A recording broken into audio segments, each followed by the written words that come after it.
Good morning. Here's reflection for day 4, which is yesterday. Yesterday we went to a really cool location called Becco de Batman, and it is a place where artists graffiti, but not like the 34th Street wall, like actual real art. And we learned that it's a cultural initiative to combine, like the arts and the culture of graffiti in Sao Paulo and make it accepted. And so that was really neat. And there was a lot of colors and shapes, and in reflection last night we were talking about how it kind of symbolizes Brazil and these artists, because they're all like different colors and different pieces, and they're all flowing differently, and they're trying to decide what they want to become, and they become something different. And so that's kind of like how Brazil is, and it's growing up and it doesn't really know what it's trying to be, and so it's still developing. So that was neat. And then after that we went to a Brazilian mall. There wasn't a lot of people there because it was Monday afternoon, and we walked around and the weather was gorgeous. So as soon as we went outside, everyone was outside, and it was so beautiful. And then after that we drove to legitimately the center of Sao Paulo, like the street where all the protests are and stuff. We went through Chinatown, and we talked to Erica Fisher, who is the head of the governmental department of school feeding, which accounts for over 1 million children being fed school lunches. And they totally redesigned the program to be nutritional, and they buy local and organic. And it was really neat to talk to her and see what was going on and why her program was so successful. And then we kind of debriefed and talked about business management, and how it was this huge organization, but they have no way to measure its impacts. They're not counting anything or surveying anyone, and so we found that kind of crazy. I know my hair is a little crazy too, but it was interesting because we could see what we could do. And then we toured their offices, and they're just like so much paper, and a lot of their technology was outdated. And it's crazy that people with less resources than us are making crazy successful programs, whereas Michelle Obama's program was a lot of money and it wasn't really successful. But I mean, you can't apply what we learned yesterday for Brazil in America, because different culture, different standards, different way of life, and you can't just take something from Sao Paulo and force a whole bunch of Americans to eat rice, which is common here. And so if we were to replicate this program, we would just have to look at what made them successful and what were some of their biggest failures, and tweak that and consider it with our own regard to America. So that was interesting.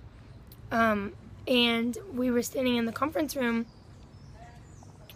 and I asked her, Erica Frederick, I don't know her last name, and I said, what about America? And she's like, and I'm like, so there's no hope? And she's like, well, it's a different culture, and people are so addicted to fast food there. And here in Brazil, fast food isn't cheap.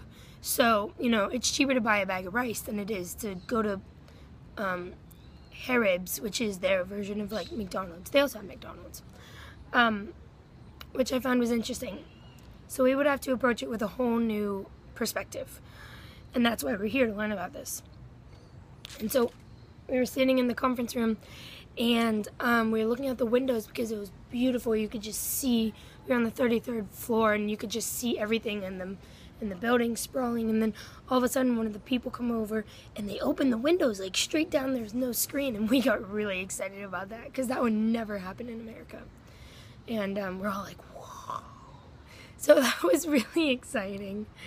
And then after that we came down, and being on the 33rd floor and then being on ground zero and looking up, and you have that mountaintop high, yeah, we can do this, we can change the world, when you're up there and you're like, you know, the world is so small, we can make this happen. And then when you get to the bottom and you're just like, everything is so big and I can't imagine, you know, making a difference. And it's interesting just to see that switch, that change in perspective in, you know, like an hour. And so, you know, you have to balance the two to make an impact. And so after that, we headed on home where we reflected, and then we had dinner, which was rice, steak, salad, and Riley made this super awesome avocado dressing, and the mystery fruit. So the mystery fruit, on day one when we went to the supermarket, I found it, and the sign said in Portuguese, surprise fruit. And we're like, what is this? And so it's kind of been like the joke, like, what's this surprise fruit? What is it? Where did it come from? And so on the sticker on it, it said fruit of life. And so we're all like, well, if it's the fruit of life, what? So we've been sitting it, carrying it around and guessing what it is, and it's nothing that we've ever seen. So last night we finally cut it open, and it was like a squash, like a kind of pumpkin-y squash.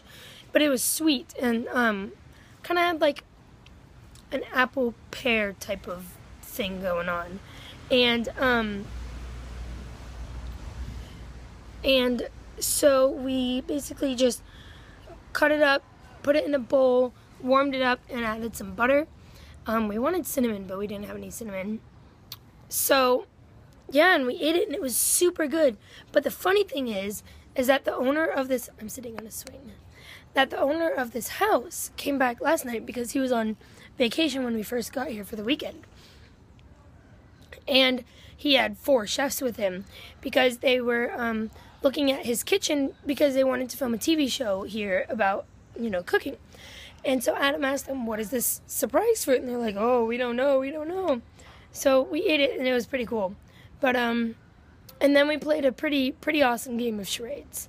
So that was yesterday in a review. And I hope you guys are doing swell. And I'll see you when we come home. Bye. Ciao.